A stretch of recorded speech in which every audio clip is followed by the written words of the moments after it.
ఆయన లీడర్ గా వ్యాపారం చేస్తున్నారు, మళ్ళీ అడ్వైజర్ కూడా వ్యాపారం చేస్తున్నారండి. వ్యాపారం చేశారండి. పోయిన క్వార్టర్ లో లీడర్ గా ఆయన 85 లక్షల రూపాయల వ్యాపారం చేశారు. కొంచెం గట్టిగా నాకు తెలుసు మీ అందరూ ఎలా చేశారని ఆలోచిస్తున్నారు. నేను చెప్తాను, కొంచెం గట్టిగా కొట్టండి. మేడం కళ్యాణ్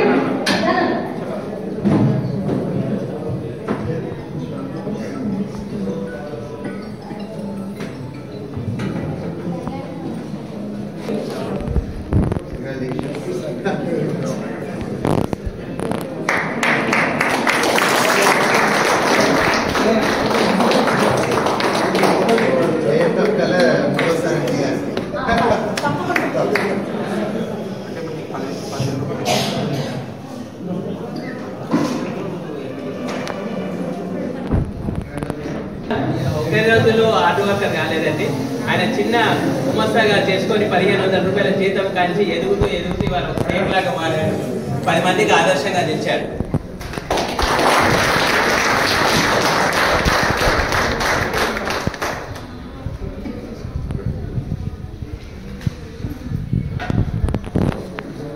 సార్, మీ అందరి కోసం ఇలా కృషించే లీడర్స్ కి ఎంత ఇచ్చినా ఏమి ఇచ్చినా అది అసలు మేము తక్కువే.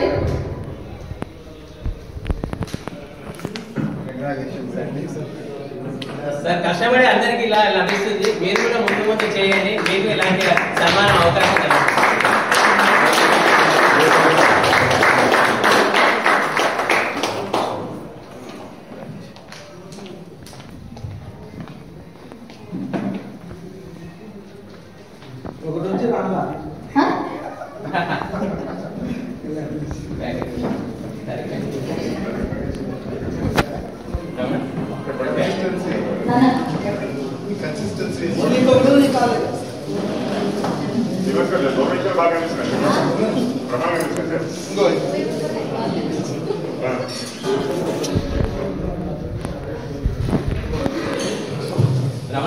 ఈయన దాదాపు వాళ్ళ మన ఇన్సూరెన్స్ లా 6 లక్షల రూపాయల ప్రీమియం కడుతున్నారండి.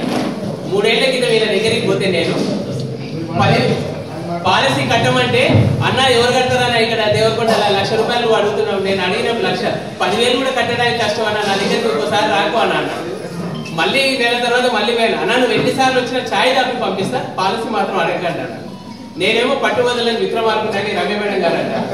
నేను 15 రోజులకు ఒకసారి దేవరకొండ మేడమల్లా రమణ బాగున్నారా, నువ్వు హైదరాబాద్ ఖర్చులు ఊహించుకోరా, నీకు చిన్నపిల్లలు హైదరాబాద్ చదివిస్తే ఏమైతుంది, ఇప్పుడు నేను మా పాపం చదివాలంటే సంవత్సరానికి 1,00,000 ఖర్చు అవుతుందిరా, నువ్వు ఊహించు, ఎంతసేపు చిన్న లెవెల్ ఊహించకరా చెప్పంగా సాయిబాబా మీద దండం పెట్టుకున్నాడు. కట్టనా వద్దని చీటీలు వేసి కట్టమని చెప్పాడు. నన్ను పిలిచాడు. నెక్స్ట్ అన్నాడు పర్వాలేదు వస్తుందని 2.5 లక్షల పాలసీ ఇచ్చాడు.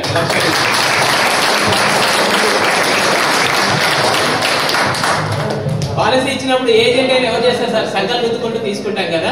నేను రమ్య మేడం గారికి చెప్పాను, ఇట్లా హార్డ్ వర్కర్ మేడం, వీడు ఇలా కష్టపడి వచ్చాడు, ఇదో 1500 జాబ్ చేశాడు, ఆ నుంచి వచ్చేసి ఇప్పుడు ఏజెన్సీ పెట్టుకున్నాడు, డెవలప్ అయ్యాడు, ఏజెంట్ గా పనికొస్తాడు అంటే ఆయన పరిచయం చేస్తే మేడం ఏమన్నారు, ఆ పాలసీ రమణ గారికి ఇచ్చేయండి, రమణ గారి భార్య పేరు మీద పాలసీ వేసుకోవాలంటే ఆ కమిషన్ ఆయనకి వదిలేసేయమన్నారు.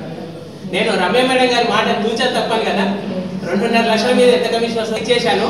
వారికి ఏమనిపించిందో, రమణకు కళ్ళల్లో నీళ్లు తిరిగిపోయినాయి. ఏంటంటే నువ్వు ఎలా ఇస్తున్నావు, 10,000 5,000 ఇవ్వాలంటే నువ్వు వదులుకోవాలంటే కష్టం అంటే, నాకు రమ్య మేడం గురువు గారా ఆమె చెప్పిందంటే 10 ఇంతలు నాకు ఏదో ఉపయోగపడుతుంది, నీకు కూడా ఉపయోగపడుతుంది, నువ్వు ఏజెంట్ గా రా అంటే నిమిషం ఆలోచించకుండా ఏజెంట్కి వచ్చాడండి. వచ్చిన సంవత్సరం మళ్ళీ నేను ఇలాగ ఎదగాలన్నాడు. ఎదగాలంటే 10 మంది ఏజెంట్లను తీసుకురా, నువ్వు మార్గదర్శకంగా అంటే మళ్ళీ 10 మంది ఏజెంట్లను తీసుకొచ్చారు. వితిన్ 4 months లో శామ్ గా అయ్యారు. అంటే ఇందులో నా ప్రమోషన్స్ చాలా ఉంటాయి. 4వ ప్రమోషన్ కొట్టారు. మళ్ళీ లీడర్ గా చేస్తూ ఏజెంట్ గా కూడా MDRT సాధించాడు.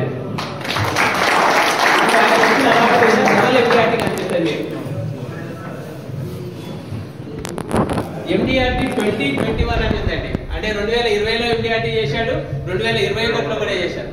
ఇలాగే కంటిన్యూగా చేయాలని కోరుకుంటున్నాను.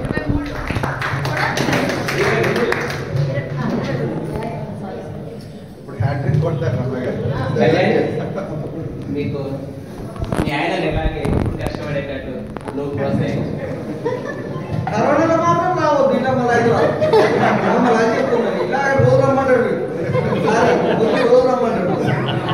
భయం లేదండి, రోజు రండి, జాగ్రత్తలు తీసుకుందాం. నిజంగా చెప్పాలంటే మీరు రోడ్డు మీద చూడండి, ఆటోల బస్సులో 100 మంది, మనం ఇంటింటికి పోతున్నాం అండి, వాళ్ళిద్దరు మన ఇద్దరమే కూర్చుంటాం, ఛాయ్ తాగుతాం, పాలసీ చెప్పొస్తాం. మనంత సెక్యూరిటీగా ఇంక వేరే వాళ్ళు ఎవరు లేరండి. మీరు రోడ్డు మీద చూసే వాళ్ళకన్నా మనమే సెక్యూరిటీగా ఉన్నాం. మీరు ఎవరింటికన్నా వెళ్ళండి, ధైర్యంగా వెళ్ళండి. Thank you.